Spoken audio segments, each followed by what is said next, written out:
So our Imam, so Bismillah.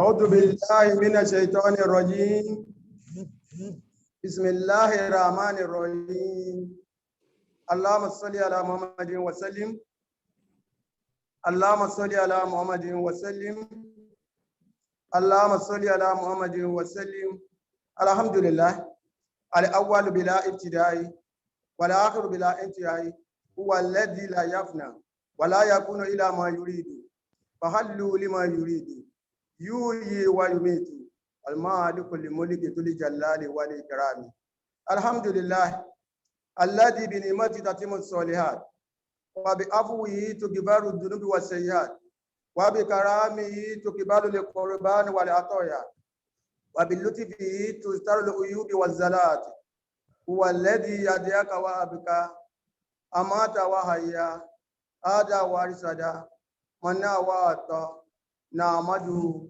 ونستعين به ونستغفره ونتوكل عليه من يهد الله فلا مضل له ومن يضلل فلن تجد له وليا مرشدا أشهد أن لا إله إلا الله وحده لا شريك له إقرارا بربوبيته وإرغاما لمن جحد به وكفر وصلى الله على سيدنا محمد وعلى آله وصحبه وسلم تسليما كثيرا دائما ابدا الى يوم الدين حسبنا الله ونعم الوكيل نعم المولى ونعم النصير ان اصدق الحديث كتاب الله واحسن الهدي هدي رسول الله وشر الامور محدثاتها وكل محدثات بدعه وكل بدعه ضلاله وكل ضلاله في النار نحمد الله القاهر بعد أعوذ بالله من الشيطان الرجيم بسم الله الرحمن الرحيم أتأمرون الناس بالبر وتنسون أنفسكم وأنتم تتلون الكتاب أفلا تعقلون واستعينوا بالصبر والصلاة وإنها لكبيرة إلا على الخاسرين الذين يظنون أنهم ملاقو ربهم وأنهم إليه راجعون صدق الله مولانا العظيم وبلغ الرسول الكريم وَنَحْنُ عَلَى ذَلِكَ مِنَ الشَّاهِدِينَ. We thank the Almighty Allah. We praise the Almighty Allah. We adore the Almighty Allah. We glorify the Almighty Allah. We salute the Almighty Allah. We appreciate the Almighty Allah. Allah is the first without any beginning. Allah is the last without any point of termination. The Almighty Allah does whatever He wishes, but He will never make any mistake. Whatever Allah wants to be will be. Whatever He doesn't want to be will never be. Allah is the giver of life. Allah is the taker of life. Allah is the Lord of all lords, the King of all kings, the Judge of all judges, the Master of all the masters of the world. We thank Allah for perfecting His good deeds on all of us. We thank the Almighty Allah for overlooking our shortcomings. We thank the Almighty Allah for in His own honor accepting our sadaqah, our zakat, our donation, for accepting it. It doesn't need our resources. It's more resourceful for Him to request for anything from us. Asking us to donate towards His cause is a kind of honor for all of us. We thank the Almighty Allah who, because of His love for us, because of His mercy for us, does not allow our weaknesses to be known to our fellow human being. Whoever Allah has gathered aright, nobody can lead him astray. Whoever is choosing that wrong path, Allah will continue to make it easy for him to go through that wrong path, and nobody can guide him aright. Allah gives life. Allah takes life. He makes whoever He wishes to cry. He makes whoever He wishes to smile, to laugh. As we are talking, in some families, in some environments, they are toasting, they are celebrating, they are commemorating an event, and they are happy. In some situations, they are crying, they are gnashing their teeth, they are lamenting. It's Allah that is present in the two situations. Allah gives whoever He wishes, whatever He requests for, and He denies whoever He wishes, but there can never be any error in His judgment. We seek Allah's blessings on our noble Prophet Muhammad sallallahu alaihi wasallam. Allah to bless him, bless his companions, bless the entire members of His household. The best book of Almighty Allah. And the best form of guidance is the guidance of our Prophet Sallallahu Alaihi Wasallam. The words of Allah affairs are the ones that are fabricated, that don't have sources, no foundation in Quran and Sunnah. And such issue, such affair will lead to misguidance. And every misguidance will lead to the hellfire. We praise Allah, who has said in the Holy Quran, Quran chapter 2, verses 44 to 46, أَتَأْمُرُونَ النَّاسَ بِالْبِرِّ وَتَنْسَوْنَ أَنفُسَكُمْ وَأَنْتُمْ تَتْلُونَ الْكِتَابَ أَفَلَا تَعْقِلُونَ وَاسْتَعِينُوا بِالصَّبْرِ وَالصَّلَاةِ فَإِنَّهَا لَكَبِيرَةٌ إِلَّا عَلَى الْخَاشِعِينَ الَّذِينَ يَظُنُّونَ أَنَّهُم مُّلَاقُو رَبِّهِمْ وَأَنَّهُمْ إِلَيْهِ راجعون.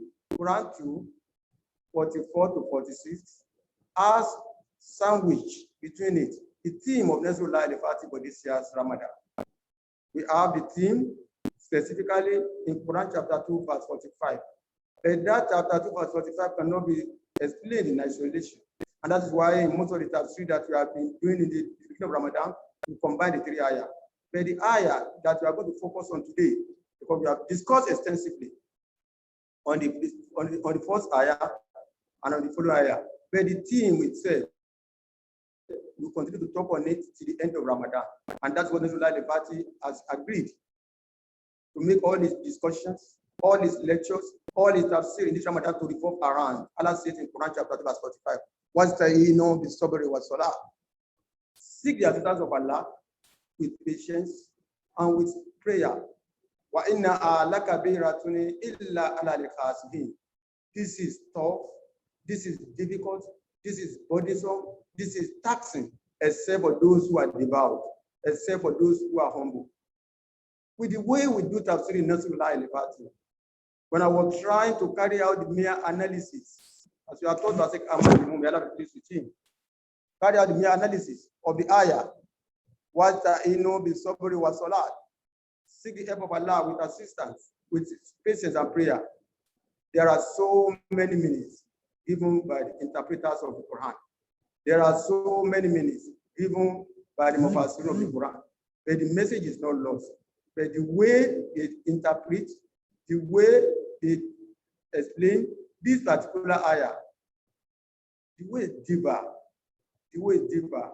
And when we are looking at the mere application of the ayah, the meaning of the ayah, the implication of the ayah, and the application of the ayah, we realize that there's need for us to talk on the need for unity in diversity, ethics or disagreement in Islam.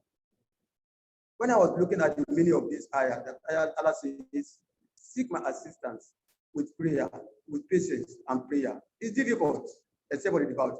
Some scholars are saying it is salat that is difficult. Some are saying no, it is seeking the help of Allah. It's the honor to be lied. Some are saying no, it is patience that is difficult. Some are saying every theme, every word, every concept, patience, seeking the help of Allah, and salat, they are the ones being referred to by Allah as being difficult. Now said, there's need for us to look at the concept of why do scholars differ in their opinions. When you find yourself in this kind of situation, where an ayah of the Quran, where a statement of the Prophet Sallallahu Alaihi Wasallam is open to so many meanings, you now ask yourself, how am I sure that the understanding of the Quran that I've had is what the Almighty Allah means? How am I sure that the understanding of the hadith that I've read, that we have understood it, is what the Almighty Allah means? And that is why we need to look at this disagreement in Islam. Why we have so many meanings for ayahs? Some may say this particular ayah does not have a legislative value, but it is an amru ilahi. It's a divine command. In spite of the fact that the message is not lost, the way scholars look at this ayah, the ways differ extensively. Before I go into that, let me start with a story. One day, one of the students of Imam Shafi, by the name Yunus ibn Abdul-Allah, had a disagreement with his boss, with his leader, Imam Shafi. They disagreed on an issue. They argued. Yunus left in annoyance. He left the city in annoyance, and he went to his house. Surprisingly, no sooner had he reached the house that he had a knock on the door. He had a knock on the door. He asked, "Who is that?" The man behind the door answered him, "Muhammad ibn Idris." Yunus was surprised because the only person he knows behind that name is Imam Safi in the entire city. He was surprised that could it be that my master has come to look for me? He opened the door for his master anyway. Immediately, Imam Safi opened the door. Yunus opened the door. Imam Safi made this statement. He said, "Ya Yunus, Tajma unami atul masahi, watabaru kunan mas'ala." He said, 100 issues join us together. He used the word 100 idiomatically. So many issues join us together. But only one issue differentiates between us. Only one issue is dividing us. Ya Yunus, la tu'awwilu li-intisari bi kulli al-ikhtilafat.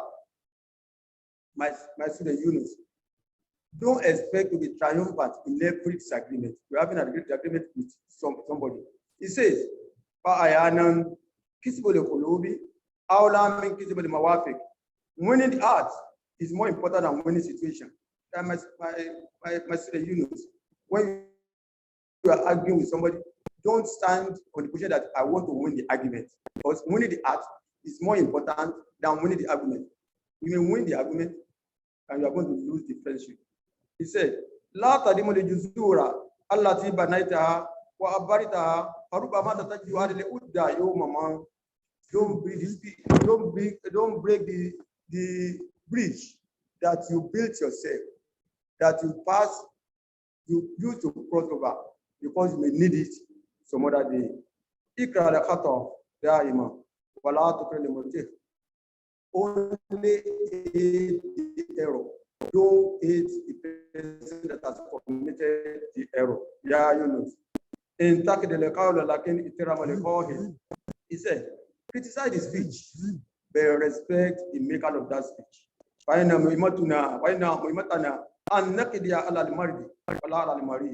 He said, our interest is to wipe out the disease, not the patient. This is the lesson. This is the practice of those who live in the past. When they have an argument, they are not arguing so as to win the argument. They make you see reason. And those see reason with them, that does not affect the brotherhood. That does not affect the relationship they have. That does not make them to kafara, to say that you are no longer a Muslim. Why do you have to look at this area? When you look at the tafsir of Quran chapter 45, it's a matter of relevant digression. Because we know that when we agree to disagree agreeably, the brotherhood of Islam will not be sacrificed. We know that the person who is arguing with us must have seen the issue from another perspective, from another area, from another angle. There could be things that he has seen that we have not seen, and we only need to listen to him from his own perspective, present our own issue, and we don't allow that to demolish the bridge of brotherhood, to demolish the unity that will exist among Muslims. Why is the topic important? Why do Muslims need to tolerate one another? Why do we need to maintain the brotherhood of Islam? Why do we need to be curious about learning, continuous learning? When I came across, when I was doing research on this Quran chapter 2, verse 45, and I realized that this particular ayah is open to so many meanings. The concept that we use in IAT, that we are taught, CHS, is what is expected to be invoked by in the mind of any Muslim who is having so many opinions on fatwa, who is having so many meanings of ayah of the Quran, who is having different understanding on hadith of Prophet Sallallahu, who is listening to so many scholars, and they are giving different meanings, different interpretation, different elucidation to the ayah of the Quran. What we call CHS? What is expected from every individual that faces this challenge of having an ayah that has different meaning is to be curious, to be humble, and to be sincere. We call it CHS. You have to be curious more. Let me do more research on this. I wouldn't say the position of a particular scholar is wrong because it's coming out with this kind of opinion. I wouldn't say the meaning of this hadith is wrong because the man is not interpreting it the way I've looked at it, I've checked on the internet. And a Muslim is expected to be curious and look for second opinions. Moreover, all the Mubassirun who are giving us the meaning of the ayah of the Quran that we are using for tafsir for this year, Quran 2 verse 45, all of them are renowned scholars. They are respected scholars. And some of them are looking at the ayah from different areas. Some are saying it is seeking the help of Allah that is difficult. Some are saying, if Madudi and Ibn Kathir says, based on his interpretation, it is salat that is difficult. Some are saying it is affirmation that is difficult. We should know that having different meanings for ayahs of the Quran, having different opinions on the interpretation of hadith of the Prophet is normal in Islam. At the last tafsir that we did in Morufu, I tried to list why scholars differ. I just listed it. Today, inshallah, I will substantiate on those facts. I will give you 4 permutations that scholars have developed, and I will tell you what you should do if you are facing a situation where you are having different meanings of an ayah of the Quran, different meanings of hadith, or different fatwa. Some may say, why are we taking so much pains to explain this ayah? Moreover, it doesn't have a legislative value. That is the ayahs that have legislative value that we should spend a lot of energy to explain. I'm saying we are taking our time to look at different meaning of this ayah, so that when you see the meaning or when you read another book somewhere else, you will say, oh, they have told me that there are so many rules lead to the market. And no scholar in Islam, no mufassirun, no mufti will tell you that his own understanding of an ayah of the Quran, his own understanding of the hadith is the best. Whatever way you have interpreted an ayah of the Quran, whatever way you have interpreted an hadith of the Prophet, you can only refer to it as the relative truth.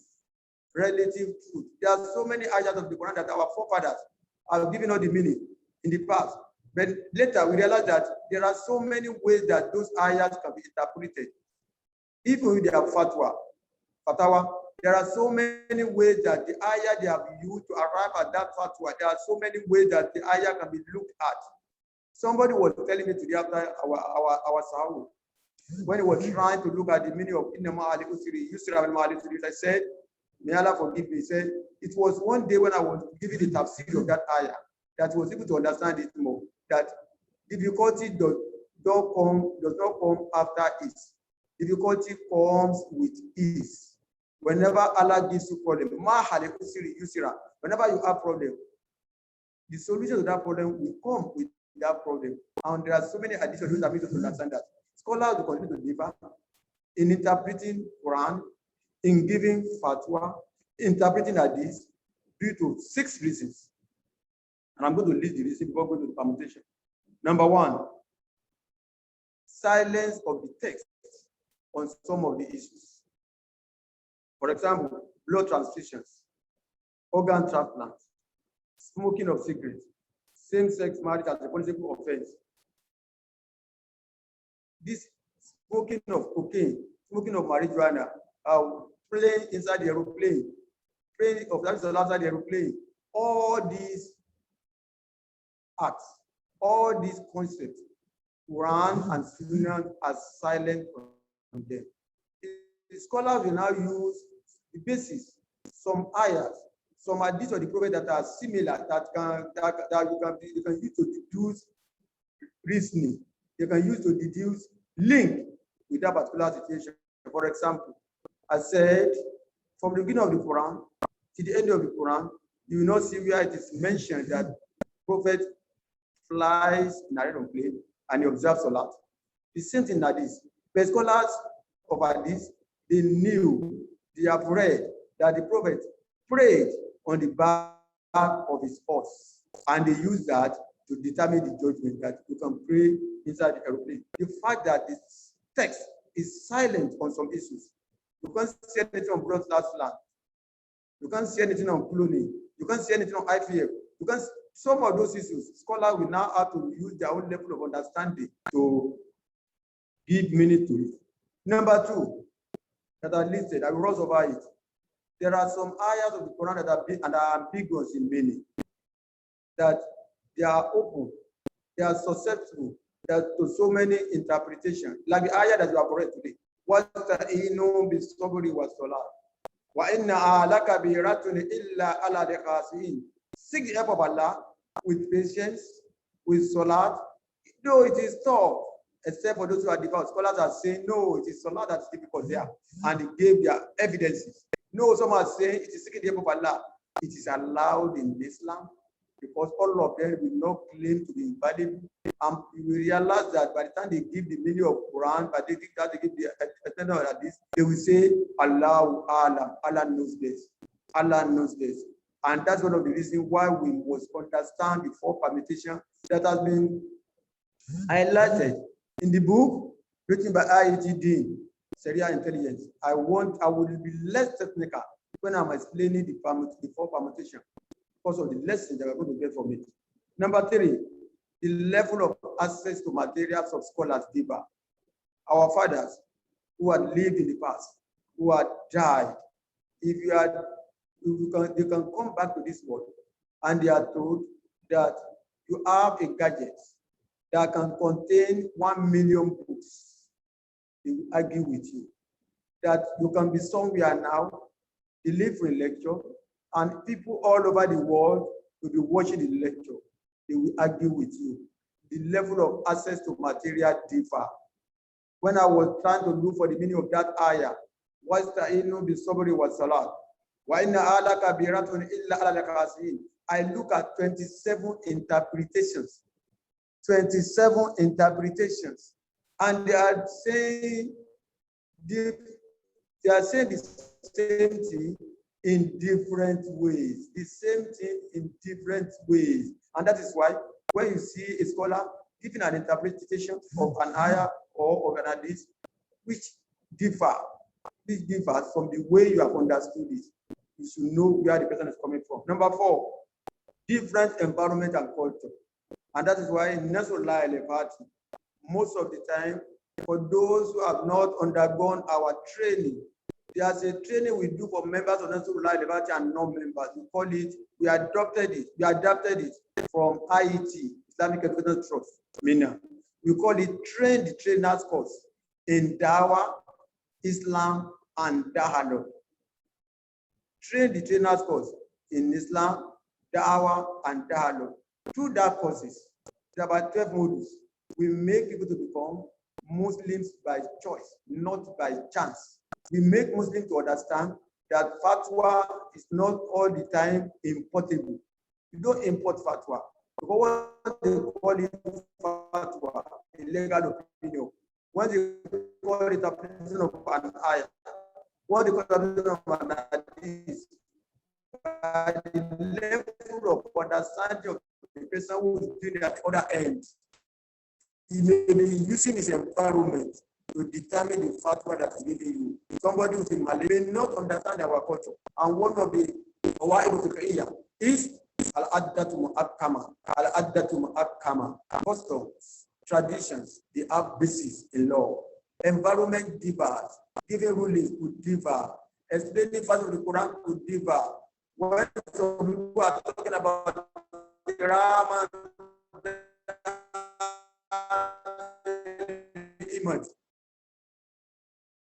for 30, 40 years, or for 56 years, we are having different job they grant in the village area, and they realize that some people have lived in the past and they are referred to as people of era. La ilaha illallah. And people have gone with different understanding in the past. And that is why Quran says, وَمَا أُوتِيتُم مِنَ الْعِلْمِ إِلَّا قَلِيلًا. Not only the Prophet, all of us, You have not been given except little knowledge. And that shows that every scholar, every educated person, everybody who claims to talk on behalf of Allah, as I'm talking, may Allah forgive me. What I'm telling you, I'm happy to believe that that is what Allah means. That's what the Prophet means. It's me, I'm signing for Allah. And it calls for humility. It calls for me to be tolerant. It calls for me not to arrogate myself the possession of the absolute knowledge, absolute truth. Whatever I'm giving you, the relative truth, the level of my understanding. We never knew that there will be videos to record activities in the past. We never knew. If something is lost, you are asked to announce it for about 1 year. You have to announce in the area. Scholars are saying with the availability of the media, with the availability of radio and television, you still need to go and announce for 1 year. Does it still hold? It means scholars will continue to define their opinions because of the environment. Number 5, different level of understanding and intellectualism of scholars. It will surprise you that you pick Yusuf Ali. If you pick interpretation of the Quran, they are going to give you 1 volume of Quran. When they are interpreting the Quran, Yusuf Ali will give you 1 volume. Whereas there are Mufassirun who have Quranic tafsir that have about 33 volumes. I have some of them in my house. 33 volumes, 30 volumes, and the way they were explained Surah Al-Fatiha to you, you will marvel. You will say, is this the same Surah Al-Fatiha that we listening to? Even this particular ayah that we have chosen for as our team in NASFAT for this year. What the inu bi sabri wa salah. Wa inna ala kabiratun illa ala al-fasiqin. Seek the help of Allah with patience, with salah. It's difficult except for those who are humble. You will look at the ways of Mufassirun, Tariq Usman, Madudi, Ibn Kazeem, all of them. The way they interpret it will differ. The kind of application that we give to it will differ. The kind of application that we give to it will differ. The kind of thing that we give to it will differ because the thing is susceptible, it's open to so many meanings. Level of understanding differ. Level of intellectualism differ. Finally, this affects fatwa. How a scholar arrives at his ruling will differ. There are so many tools for giving fatwa. Apart from Quran and Sunnah, we have Hadith Mutawatir, Christian Hadith, Christian Hadith. We have Hadith Christian Hadith. We have Qiyas. We have Ijma. We have Itizan. We have Sadi Daraya. We have Sadi Makablana. And about 12 of them. If something is not clear in the Quran, it's not clear in the Hadith. Some will say, oh, let's look at single chain Hadith. Say, let's look at the practice of the people of Medina. Since some of their forefathers lived with the Prophet sallallahu alaihi wasallam. Some will say, oh, let's look at the practice because they have seen the Prophet in action. Their forefathers have seen the Prophet in action. They say that's what they are going to use. Some will say, let's use qiyas, analogical reasoning. Some will say, let's look at Sadu Daraya. Even if Quran says it's not allowed, or it's allowed, let's look at the environment and use it to rule. For example, in Quran chapter 5, verse 5, Allah allows us to marry as men, to marry non-Muslim women. Scholars are not saying they can categorize that one now under discouraged. If we do it allowed, you know it's around because that's one of the things that we want to learn today. Whatever is not clear, whatever ruling that is not clear in the Quran, whatever ruling is not clear in the Hadith, you have to slow down. You have to slow down. The best you can say that it's not clear. Aside the sight of Allah, the of Allah, it's like you are competing with Almighty Allah. I said number 6 is that scholars want to have different meanings to some Quranic ayah. If you have different meanings to, they use different fatwa. They will give different meaning to some hadith because of these 6 reasons. Silence of the text, seeming contradiction or ambiguous meaning of the Quran, environment in which they operate, level of access to material, level of understanding, the tools they have used to arrive at that ruling, at that judgment. And I said, we need to look before you argue with anybody. Even when you are arguing, you must have this 4 permutation at the back of your mind. And why is permutation necessary? It makes us to exhibit the boundaries of tolerance. As a Muslim, you will know that if a scholar is telling you something, there's every possibility that there are other meanings, there are just other opinions on that issue. But mind you, and I have to sound this one, warning loud and clear. In as much as scholars differ on issues, they agree on the fundamentals. They agree on the basics of Islam. What are the basics? 5 pillars of Islam: Salat, having faith in Allah, Shahada, Salat, Zakat, Sawm, and Hajj. No scholar will tell you to fast Ramadan in Muharram. No scholar will tell you that zakat or money is not 2.5%. No scholar will tell you that Hajj should be performed in Ramadan. If you perform in Ramadan, you are doing Umrah. All these circular, they agree on it. They agree on the articles of faith. Believe in Allah, believe in angels, believe in his books, believe in the last day, believe in the destiny. All the 6 articles of faith, they believe, they agree on them. They agree on some of the things that have been prohibited by Allah. No scholar will tell you can take alcohol from as medicine. No scholar will ask to do that. All the things that Allah says we should not do, they agree on it because those things are clear in the Quran and the text. They agree on the laws of inheritance. They agree on the Ida period. They agree on some Muamalat issues too, but they disagree on minor issues, like where do I put my hand when I'm praying? If I want to wear my shoes, where do I start from? Do I start from right or left? When I'm praying, do I have to kneel down first or my hands to touch the ground first? The fellow said they noticed the prophet doing the two. They noticed that when he was old, he changed his style. Before he was old, he was making either his hand or his knee to touch the ground first. They agree on the fundamentals and they disagree on the issue. Why do I need to understand this? Why are we digressing to this topic of the need for us to respect dissent?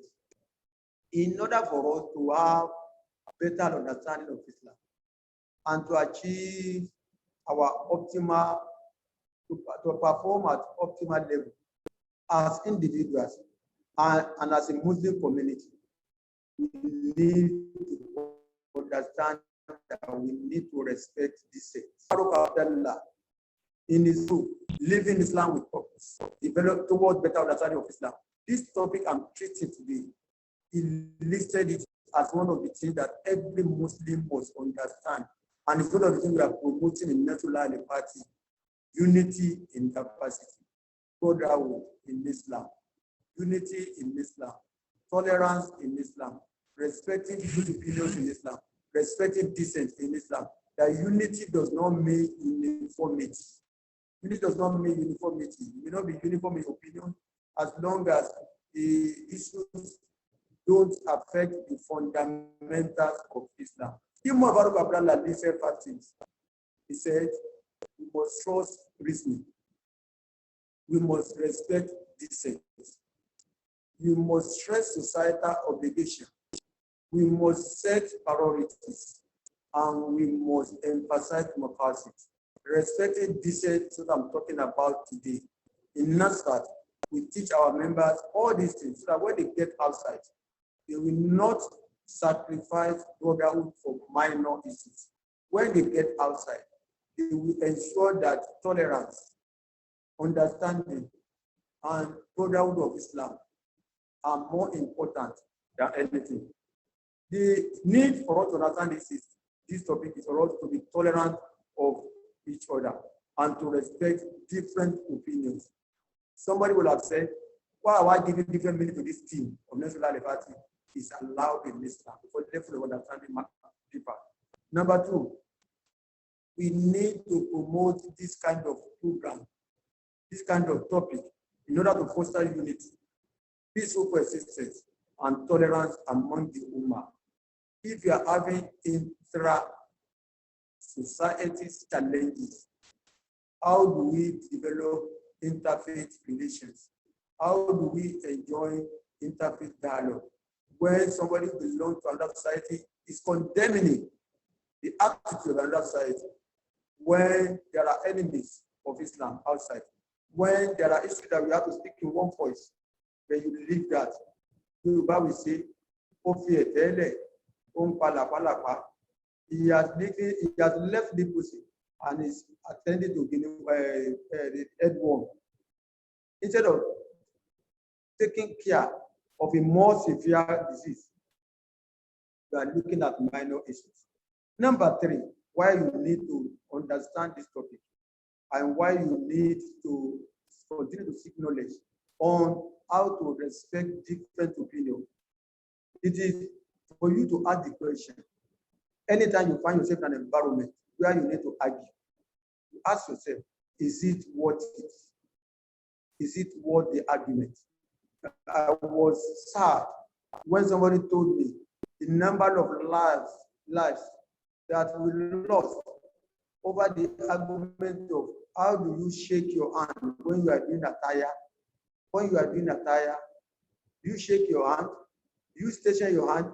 A lot of people kill themselves over that. A lot of people argue over that.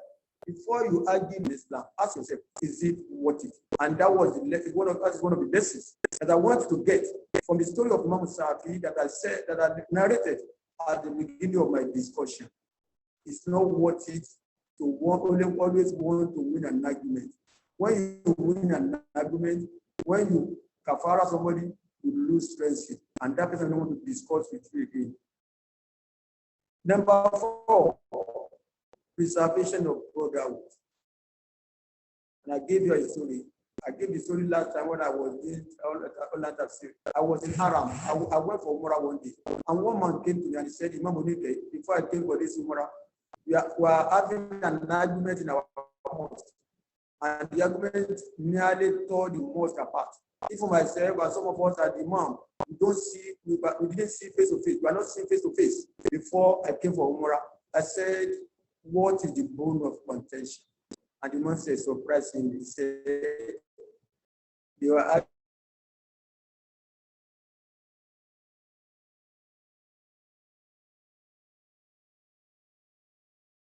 arguing over, and what we are taught, may Allah continue to bless the soul of Sheikh Ahmad Memu, my scholar, my teacher. He said, and he said, when you are answering people, when you are providing answers to questions, especially questions that don't have basic evidence, that don't have so much importance in Islam, ask them thought-provoking questions without being provocative. I had this man and I said, this question you have asked me, in Salat, we have the obligatory part of Salat, and we have the recommended part of Salat. What you have told me, does it fall under the recommended or the obligatory part of Salat? He said, never thought in that line when they were arguing.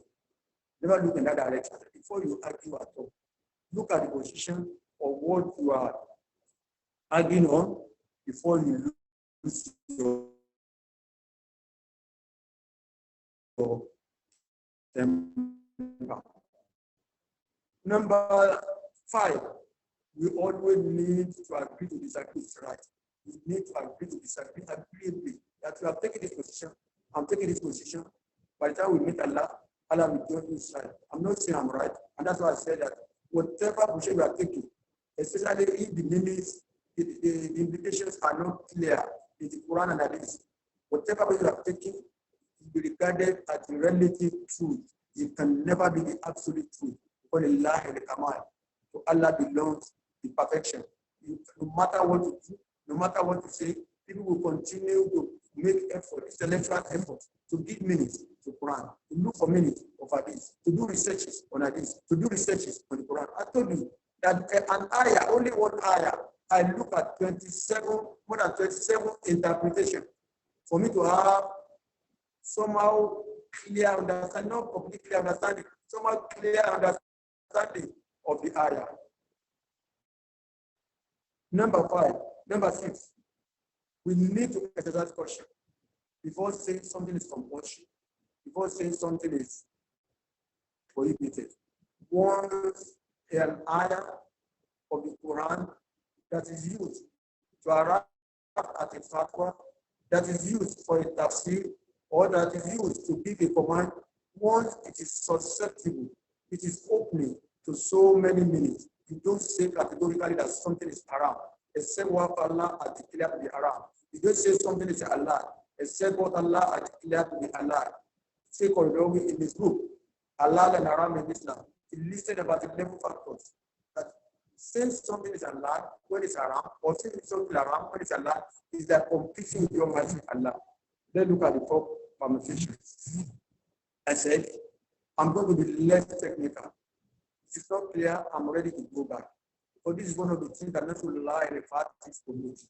And that's why we do our training for our members regularly. We do it every month. And this is one of the things that we promote. Deeper understanding of Islam by knowing that you need to respect dissent, by knowing that you have a monopoly of understanding of Quran, by knowing that you cannot say you are the best Muslim, that you are the best scholar, that people continue to make efforts. What are the four permutations that can be seen in the book, Sharia Intelligence? 40 is the book, 40 is the Lala. Certain authenticity and certain meaning. Certain authenticity and certain meaning. The second one, 40 is the book, Sani Dilala. Certain authenticity, with different meaning and implications. Ambiguous meaning and implication. Number 3, San Subut 40 Dilala. Speculative authenticity. The meaning is certain. The source of that hadith is speculative, but the meaning is very clear. I'll give you samples of this thing. I'll give you samples. Then number 4, San Subut, San Dilala.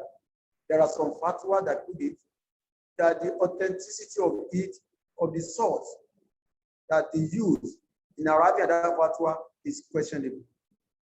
The implication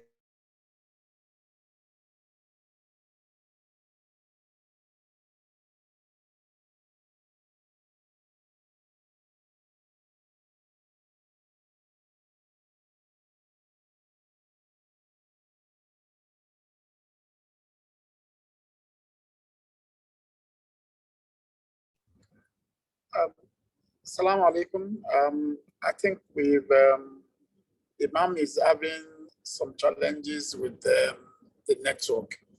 Let us just give him a few seconds to see whether the network will be restored back. Thank you.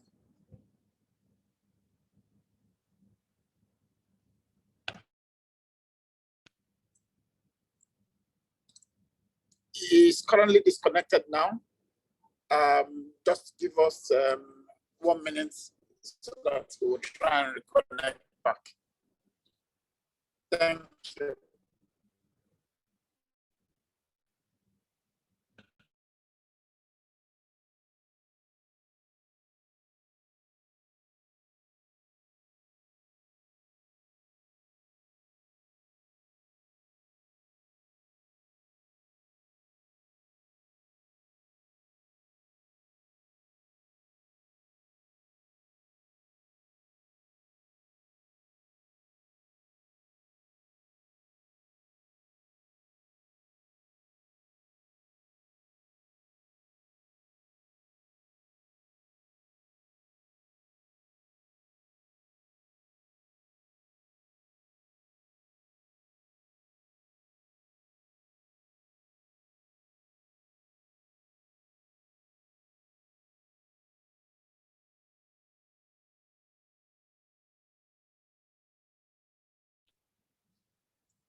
We are still expecting him back.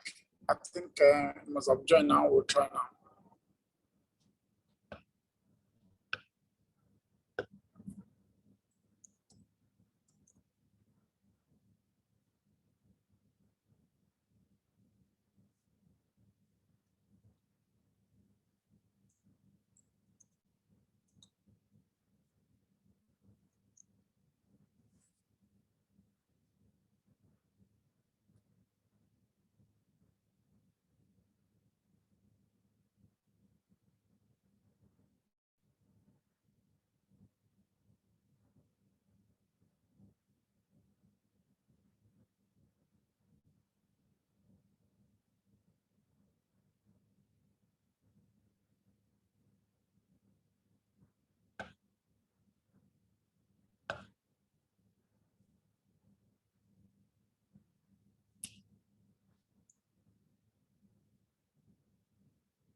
Can the handler of the NASFAT Ramadan fast spiritual, can you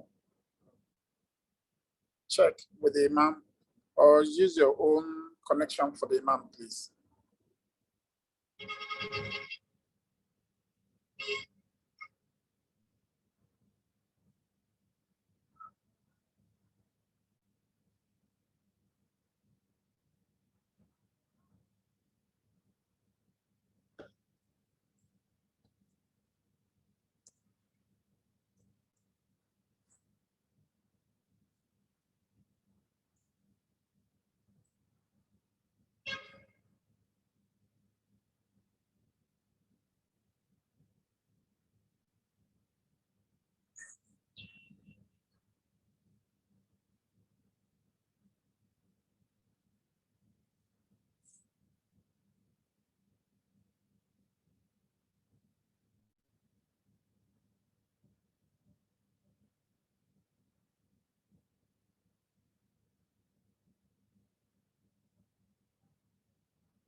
Okay, sorry, Imam is back.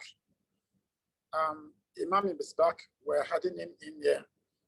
It should start immediately.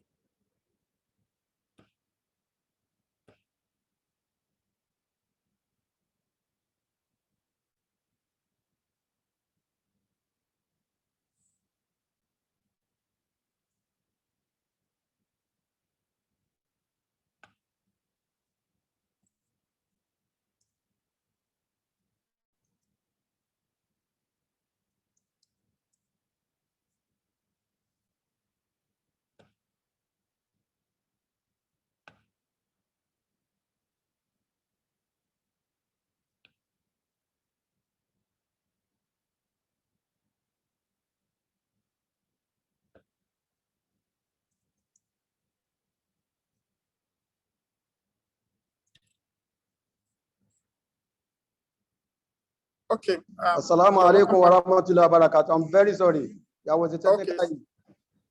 Okay, sir. Imam, can you enable I'm your very sorry. video, There was a technical issue. May Allah forgive you. I mean, sir, can you enable your video, sir?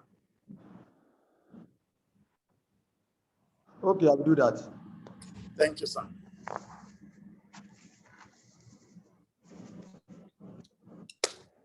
Okay. Yes, very well. It's okay, sir. Bismillah. Am I on? Yes, you are very on, very on. It's better now, sir. We can see you very Assalamu well. alaikum. Wa alaikum salam wa rahmatullahi wa barakatuh. There's a need for every Muslim to understand this particular concept. The need for us to respect the dissent. The need for us to respect different opinions on issues, especially the issues that are not clearly spelled out in the Quran and Sunnah. The need for us to maintain brotherhood of Islam. The need for us to maintain tolerance. The need for us not to arrogate to ourselves the monopoly of knowledge, monopoly of wisdom. The need for us not to arrogate to ourselves the fact that we are the custodian of knowledge. The need for us not to see ourselves as superior to other Muslims. And the need for us to see that CHS should be what is evoked in the minds of every Muslim when you are faced with fatwa from different scholars, when you are faced with different meanings of ayah, when you are faced with different meanings of Quran. I don't want to subject it to any examination. I said, what is CHS? I said the other time, curiosity, humility, and sincerity. That is to be the position of everybody. This thing is not clear to me. Let me be curious. Let me go and attend the Dawah training. We do it every month. And we make sure that people understand the topic to the best of our ability. We ask them to ask questions, and we let them know that there are so many opinions on issues, especially issues that are not fundamental, especially these that are open to ambiguous meaning in the Quran and Sunnah. And that's one of the messages I'm trying to pass across today. We are not lax, and we are not extreme.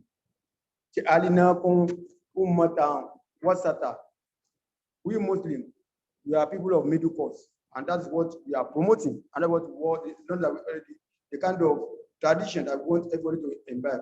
I said the four permutations that I want to highlight are very important. I will take it one by one and be less technical. What is Subut, what is Dilala? There are some facets of the Quran. All the facets of the Quran have authentic basis. And apart from having authentic basis, they have clear meaning and implication. For example, I mentioned it, the 5 pillars, ayahs on the 5 pillars, the articles of faith, goodness to parents, prohibition of alcohol, eating of pork, lying, stealing, day of judgment, on the last of fornication, or whatever forms, existence of gape, that there are things that are not known to us and that can never be known to us. That does not mean that Islam does not allow questioning. Islam allows questioning. Islam allows asking questions if you are not clear. Even the angels ask. That is a book. Even the angels ask. When Allah says, when Allah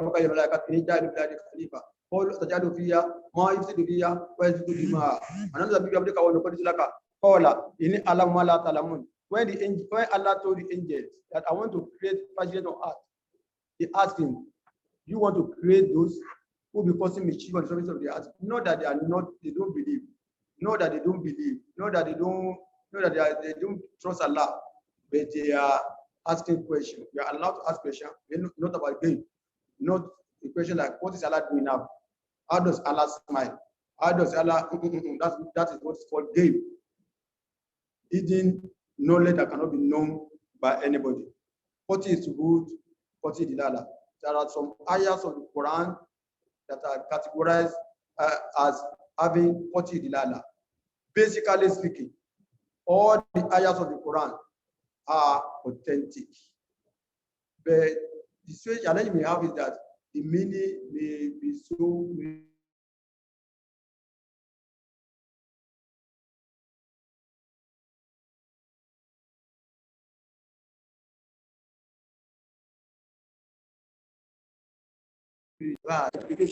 authentic source. Number 2, what is Subut, San and Dilala? I'm going to be less technical. If it's not clear, please ask question. And that is the area that I've dwelt so much on today. What is Subut, San and Dilala? The source is authentic, but the meaning will be diverse. It can be susceptible to so many meanings. You can give it so many meanings based on your level of understanding, based on your level of access to materials. And the samples are many in the Quran. The samples are many in the Hadith. One of them is when Allah is talking about wiping of earth in Salat. scholars are arguing over the part of head that should be white. There are arguments over it. Argument. Because what is clear is wipe your head. The source is authentic. Every ayah of the Quran is authentic. But the meaning and implication will be different, will differ. Number two, Allah is talking in Quran chapter 5 verse 13, he's talking about those who are causing mischief on the land. And he said, either you crucify them or you send them from the land. How you found mineral aridi. Who are saying, if somebody commit an offense in Ibadan, for example, and you are saying it should be sent away from the land, are you saying it should go to another place and be committing the same offense? That's what Allah means. Scholars are saying, that could be given another meaning. That could mean send him to jail, make him obscure, make him less visible, take him away from the environment, go and hide him somewhere. Then under marriage prohibition, Allah in the Quran says our daughter is prohibited from us to marry. Then scholars are asking, this prohibition, does it cover illegitimate daughter? For instance, if it's illegitimate, it cannot be said to be your daughter. According to Sharia, it's illegitimate. Then some scholars are saying another area that the source could be authentic, but the meaning could be different. As what the no be somebody was solar. The source is authentic. The scholars are giving it so many meanings, but the message is not lost. There are things that we call abrogated and non-abrogated verses. There are some verses of the Quran that say people say, oh, it has been abrogated. It's no longer valid. Like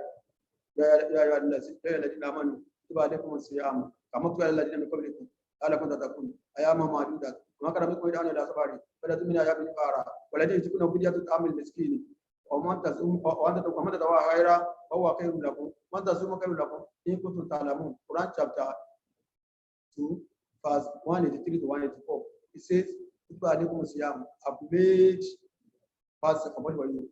As I made the company of those who are before you, in order for you to be pious. I am Maduda. They are for prescribed days, only 1 month. Whoever amongst you is on a journey or is sick, scholars differ on what type of sickness can make you not to fast. What type of journey can make you not to fast? The Prophet, how many days did he not fast? Did he travel that he can't reduce the salat? There are so many are going over that. The way I'm going is area that says, those who cannot fast is to feed the poor. Scholars are saying that ayah has been abrogated, that fasting is compulsory for everybody. Some are saying there's no abrogated ayah in the Quran. How can you say an ayah is abrogated? Is Allah was not aware? Did he have a second thought? And scholars have worked on ayahs like that, and they have arrived at reasonable arguments. For example, the 3 ayahs prohibiting alcohol. There are 3 areas in the Quran where alcohol is mentioned. Number 1, it says, it said,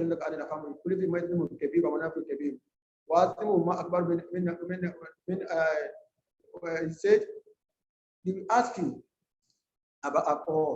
Say them,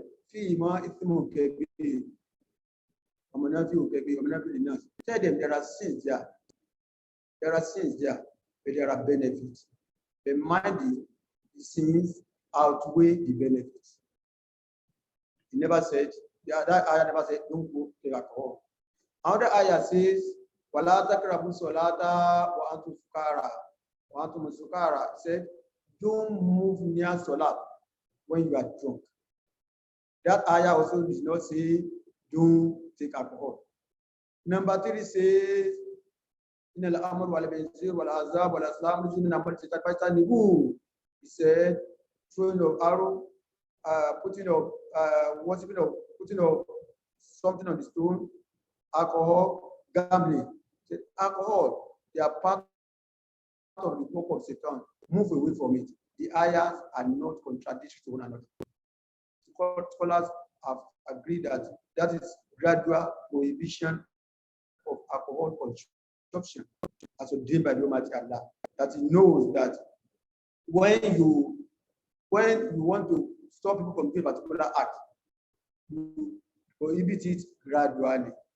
But because this thing is open to so many minutes, people are saying, no, they are not like Abu passes.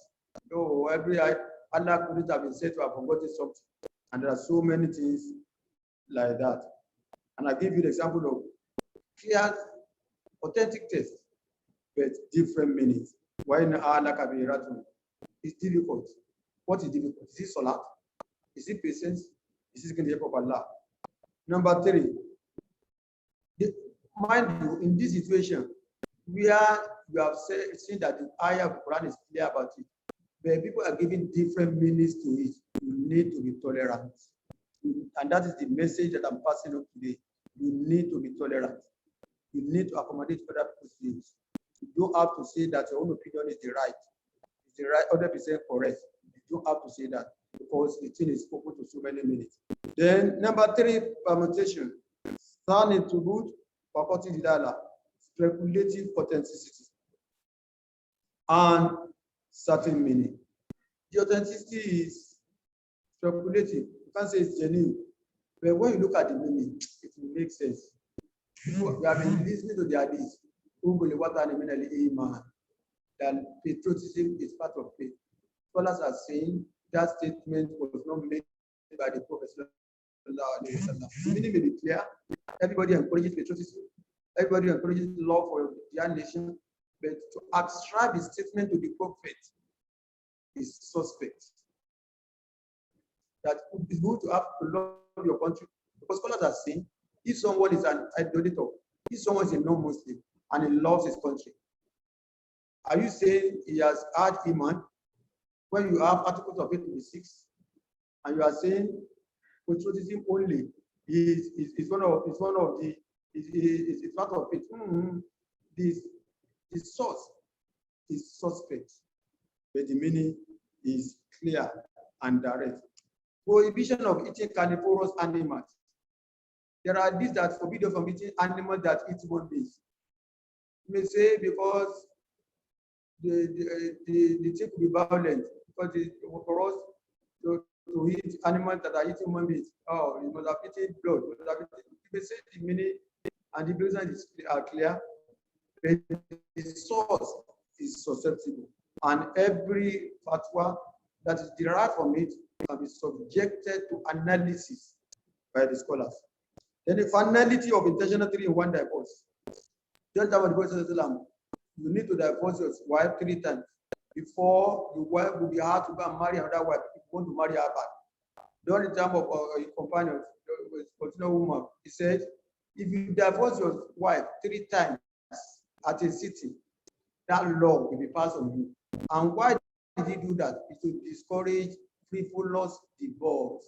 To discourage, okay, I divorce you. I divorce you. You say 3 times. It will be taken as if you have divorced your wife 3 times. And you have no access, you have no right to marry her again until she has married someone else. Collection of zakat on horses. Prophet never collected it. Prophet never collected zakat on horses. The woman said, you may not have collected it. Those who are having horses, they are not having it in large quantity, they are poor. But now you have 4 or 5 horses. I will collect zakat from it. So Allah is just. Allah can never be unfair to anybody. It's like those who are condemning national liberty when we started collecting zakat on salary. And we said, we have evidences. Umar ibn Abdul-Azeez, Muawiyah,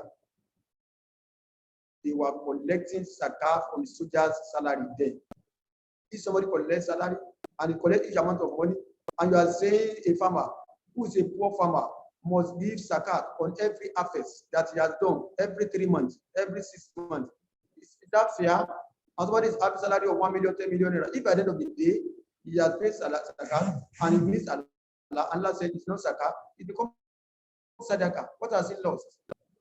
Zakat on horses was not practiced by Prophet Sallallahu. It is now part of the fatwa, part of the ruling, because Umar supported it and Umar was trying to be just.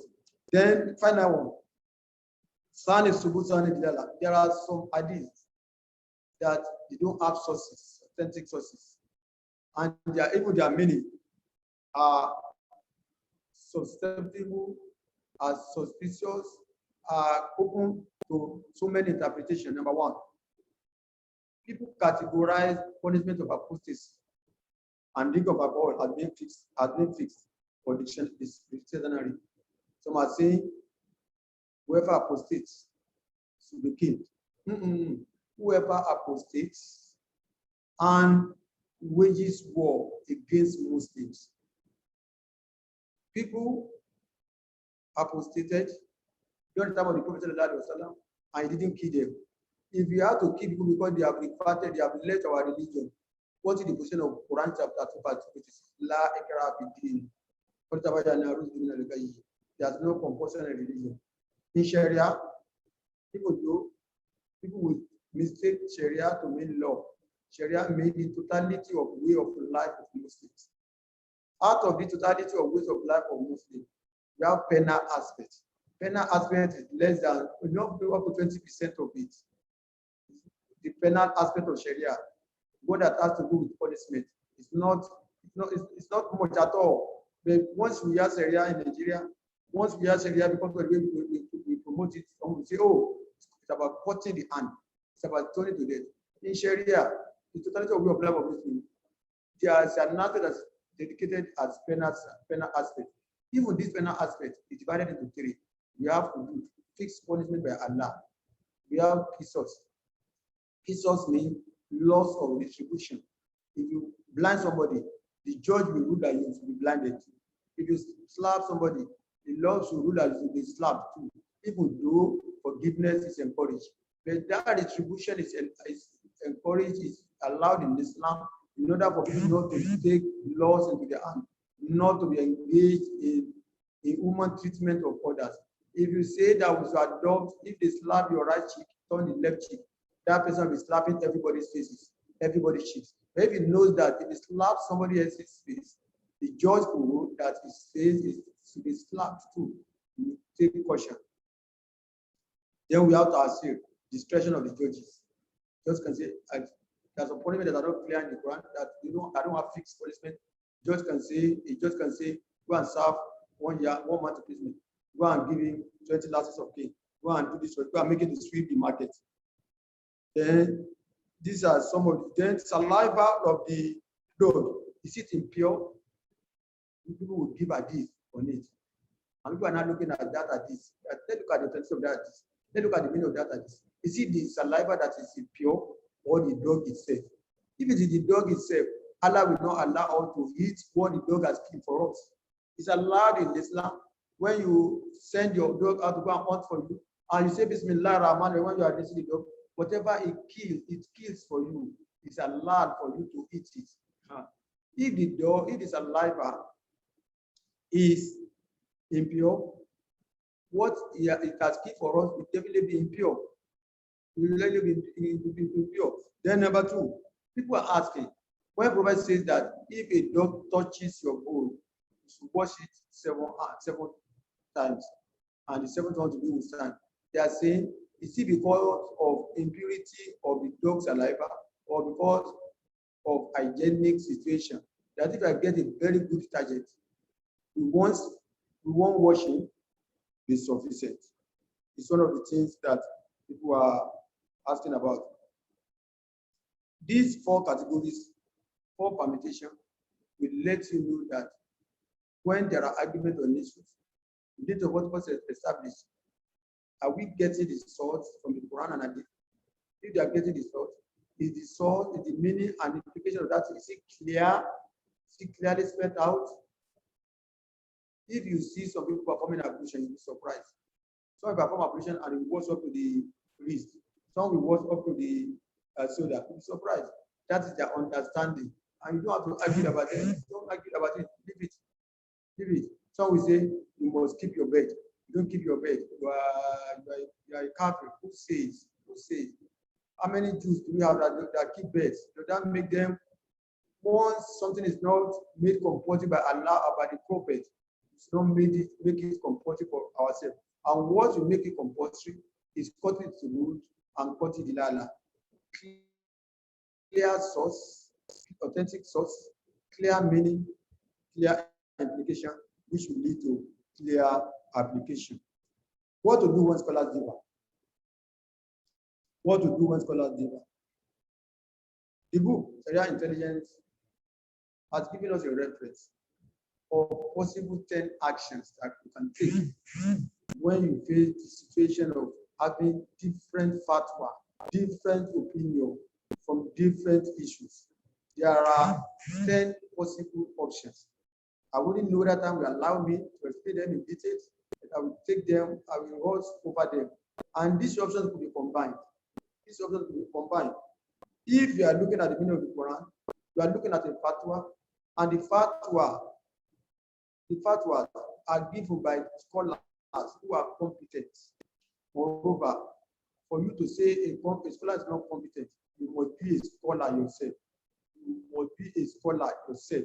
If you are not a scholar, you cannot say a fatwa given by Maliki, given by Ambali, given by Shafi, given by Hanafi, given by Shair.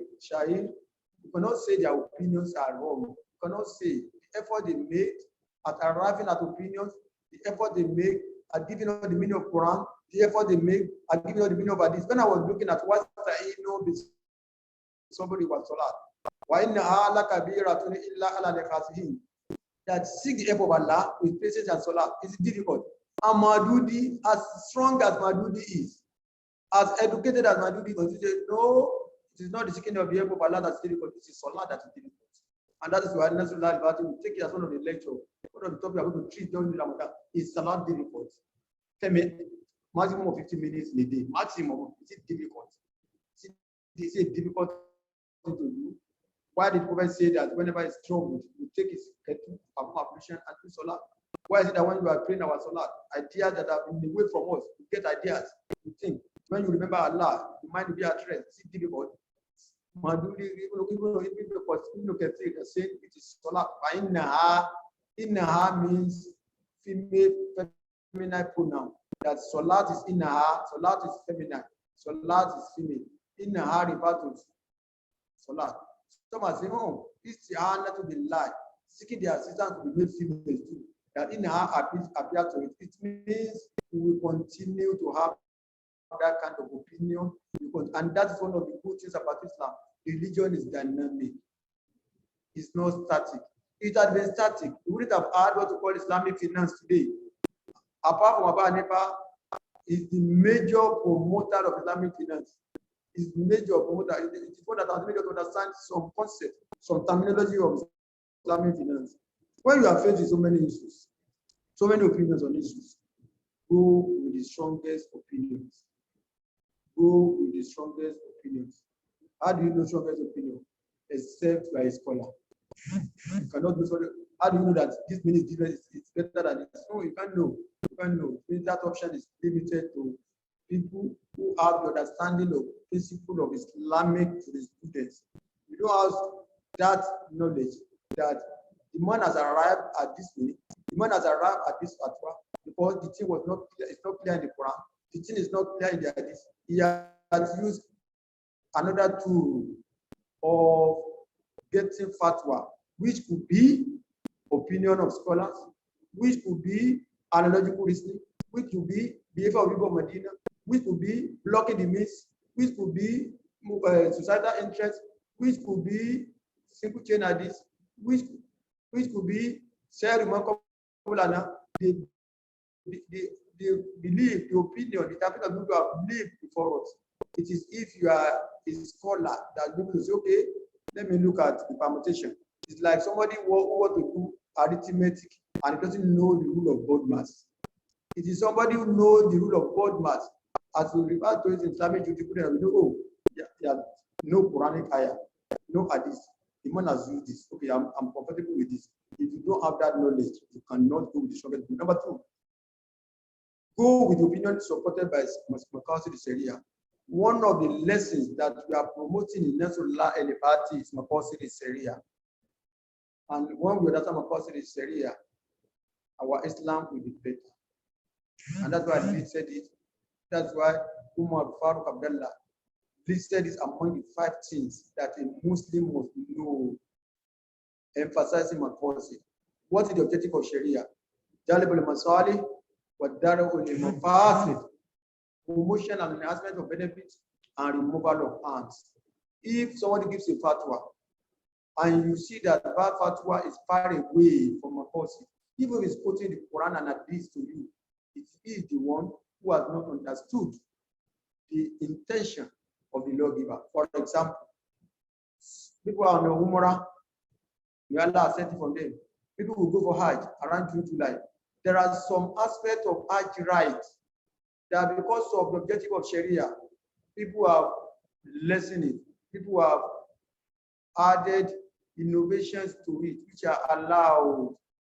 Some will say they will have to go and throw the stone when it is sunny, when it is around 10 o'clock, 11 o'clock in Saudi Arabia.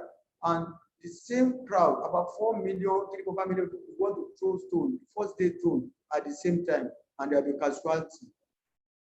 And our Islam does not encourage killing of oneself. And that's why the Saudi authorities have devised a means of saying, from those and so time, this is the national, these are the nationals that go to Arafah. These are the nationals that go and throw stone.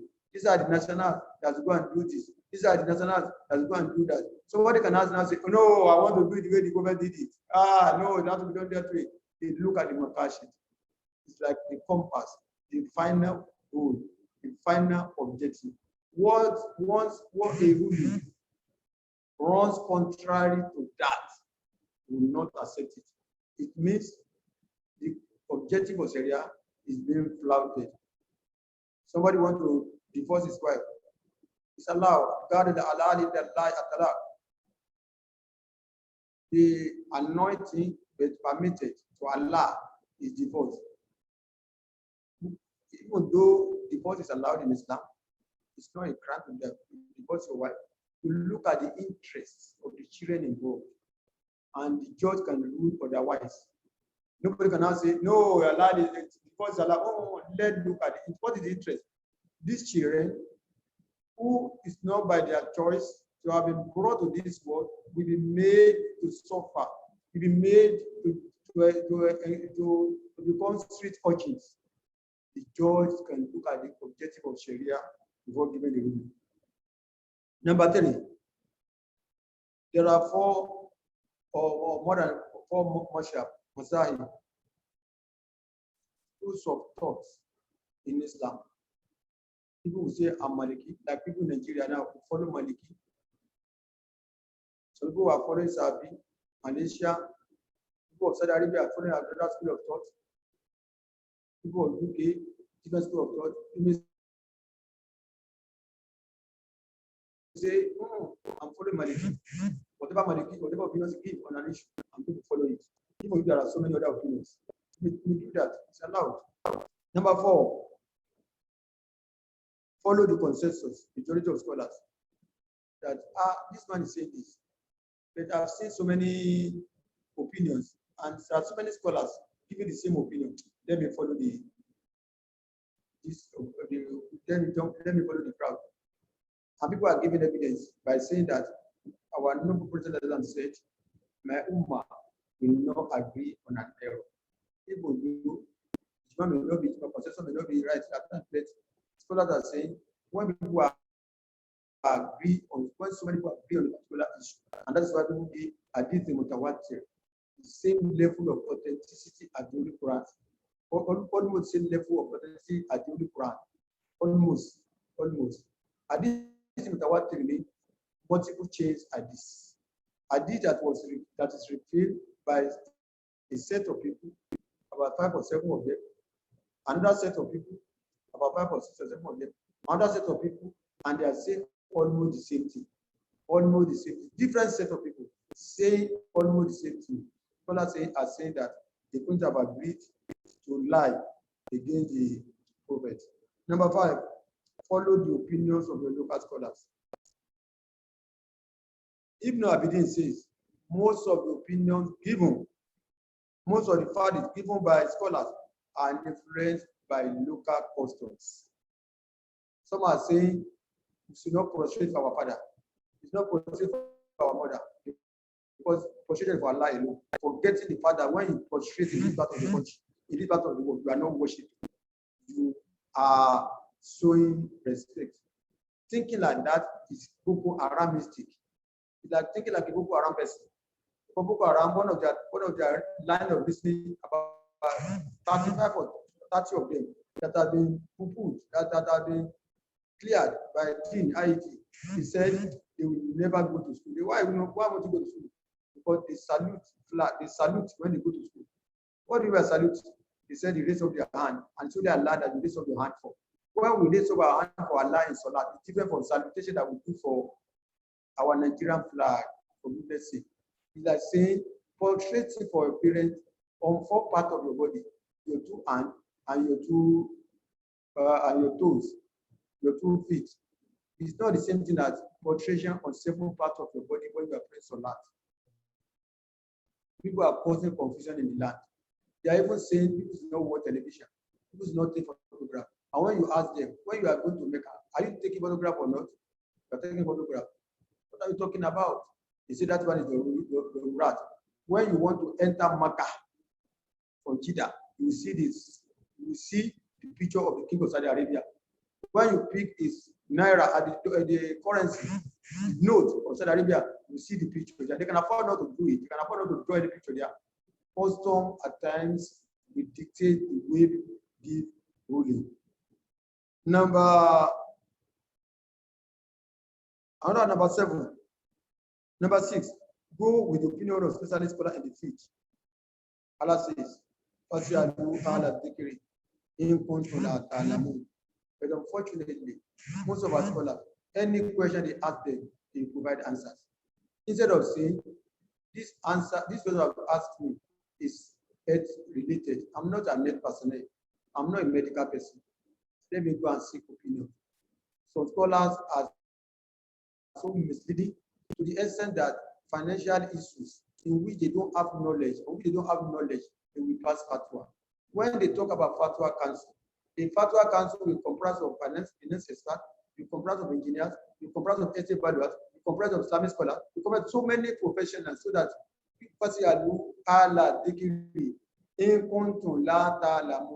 ask those who know. If you don't know, you are a scholar, for goodness sake, because you are not an expert in a particular area. They are asking you questions about shares. They are asking you questions about stock. And when you are undergoing your tutelage under your scholar, under your afar, afar did not mention anything like suku to you. The afar did not mention anything like bond to you. The afar did not mention anything like cloning to you. The afar did not mention anything like IPF to you. Instead of saying explain to me, what does it mean? Let me go and ask a doctor. Let me go and ask those who are. When you want to ask questions, when you want to take opinion, when you look at the knowledge of the person who is giving the opinion, the fact that somebody has read Islamic studies, even with PhD, does not mean that you should ask, you should give fatwa, to answer any question that is health related, to answer any question that is finance related, to ask any question that's psychology related, to ask any question that's mathematically related. You need to have expertise in some areas before you give on it. Ibn Taymiyyah said, verdict to be based on knowledge of experts. And is an expert. An expert is someone who knows more and more about little and little. Before you can be called an expert, you have to know more and more about little and little. If you study medicine, after 6 years, you have to come and specialize. When you specialize, you now go for fellowship. You now know more and more about that area of specialization. If you read Islamic studies, you go back for your master's. You may specialize only on zakat. Your project may be only on zakat. By the time you go for PhD, you will be only on zakat of money. You will be zakat on farm produce. You will be zakat on any other thing. You will know more and more about little and little. And if you have not gone to that stage, please don't call yourself an expert. Unfortunately, those who attend Madaris, those who attend Marrakech and spend 8 years after graduation, they have become scholars. And we continue to have issues with Islam as long as people don't know their level of knowledge and they are giving it anyhow. Another option, go with the easiest and convenient among the opinions. The fact that an opinion is hard does not mean there's going to be more reward.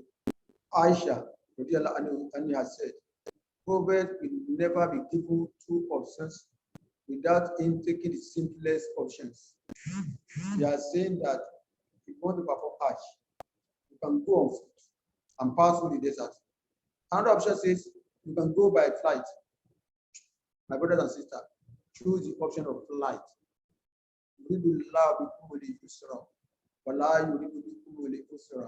Allah wants is for us. He doesn't want difficulty for us. And one of the that it's not about how hard the religion is. It's about understanding of the religion. Some will make religion difficult because of lack of understanding. They say that they will wear out at the end of the day and they will run away from the religion. Also, another option, number 8, go with the position of leadership or those in authority in your area. Allah says, Adesola, Adesola, in this part of the world, we always wait, and that's the thing that NASFAT has adopted. We always wait for the announcement from the Sultanate before we start our fasting. We have chosen him to be the leader. We have kid behind him. No. Anybody can make mistake, but follow your leader at times, except you have realized that your leader is misleading you. Except your leader is asking. Prophet Islam said some people one day, and when they came back, before they asked them to follow the leader, when they came back, they said, our leader asked us to our leader arranged a fire, lit a fire, and asked us to jump into the fire. Prophet said, oh, we didn't jump into the fire, we didn't jump. If they had jumped into the fire on the day of Qiyamah. That follow our leaders as long as they are not misleading us. Number 9, follow the opinion that you are ready to meet Allah with. Follow the opinion that you are ready to meet Allah with. Somebody went to the Prophet and he asked the Prophet question. The Prophet said, is tough to call it back. Is tough to call it back. Is tough to call it back. Ask your conscience. Ask, are you ready to meet Allah with that? I was giving tafsir one day and I said, all of us will live our life, must work in our companies, must cooperate within our family members, and ask ourselves, are we adding values? Are we adding? Somebody can judge himself and say, I'm adding values. You ask yourself, if you are to be the owner of that company, the kind of input you are making now, will you be happy to make that kind of input and say that you are adding values? Whatever you are working, if you cannot answer that question, am I adding values? Am I adding values? Am I adding values? There are questions that you ask yourself, and we say it most of the time that if you say you are a good wife, you pray that your male children to marry women like you. If you are claim to be a good husband, you pray that all your daughters to marry a man like you. You pray that everybody has. You pray for that. Everybody has conscience. And I'm going to say is tough to fall back up. Ask yourself, are you ready to meet Allah with that opinion that you are choosing?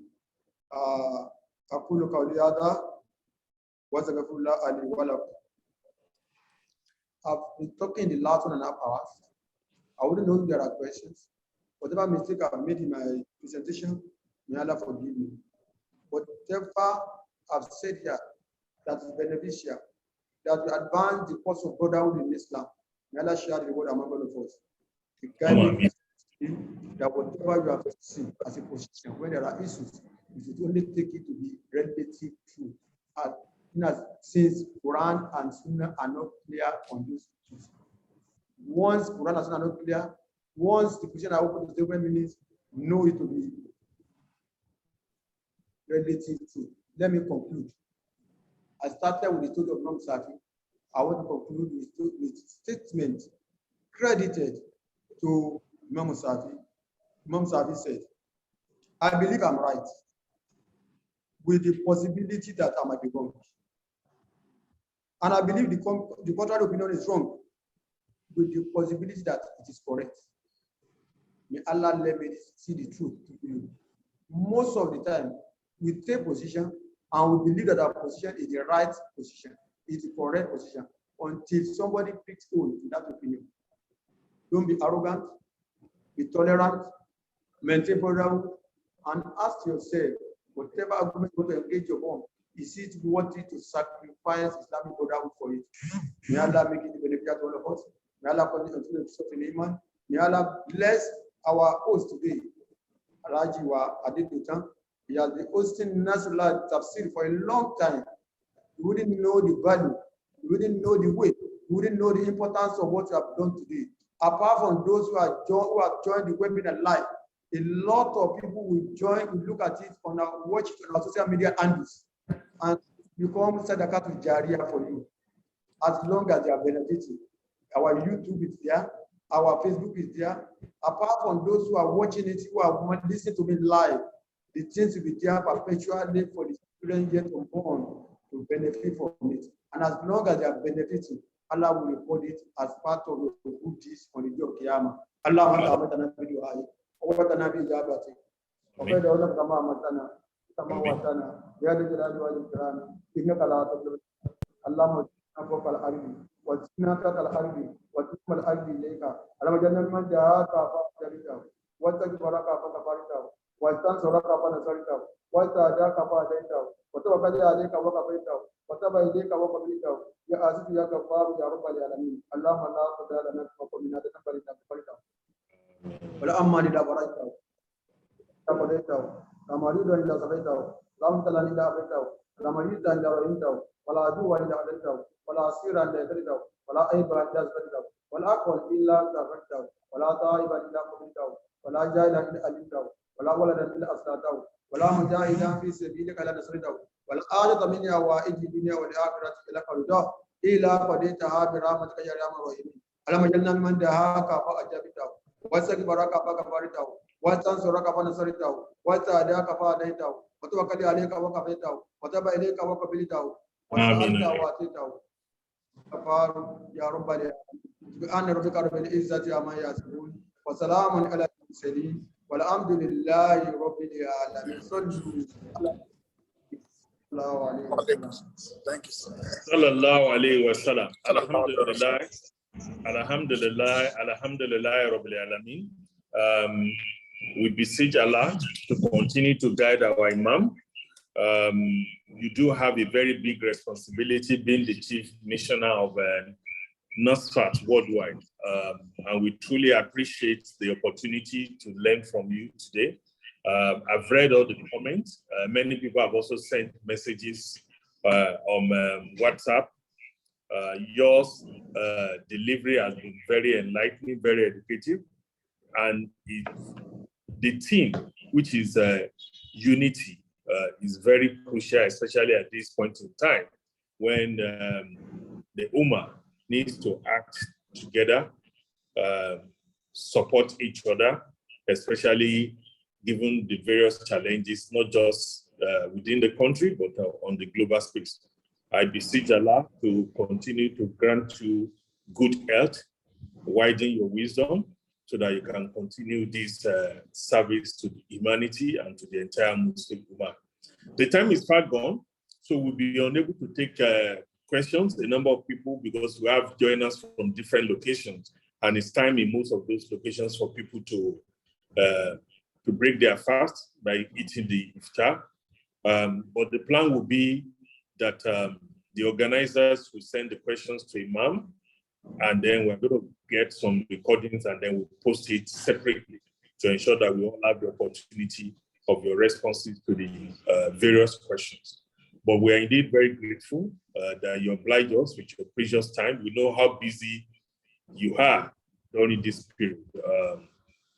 And we pray that Allah will, to allow us to benefit immensely from what you have, from the spiritual diet that you have fed to us.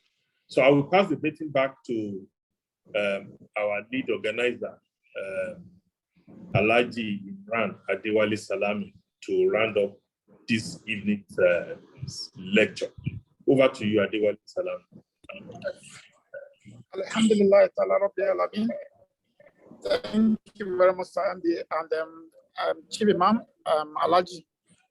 We are so very grateful in having you with us today. Thank you very much for that detailed lecture. Just as Dr. Adeduntan said, we'll copy down the questions and we'll pass it to Imam Onike, and as well, we'll answer them tomorrow. We have an important announcement for tomorrow. I've sent some sort of information on our Telegram and WhatsApp channel. And then once we do that, we'll be able to do that tomorrow. Thank you very much, sir. Thank you very much for all the attendees. And then may Allah bless this holy month for us and then accept all our prayers. Amen. Thank you, sir.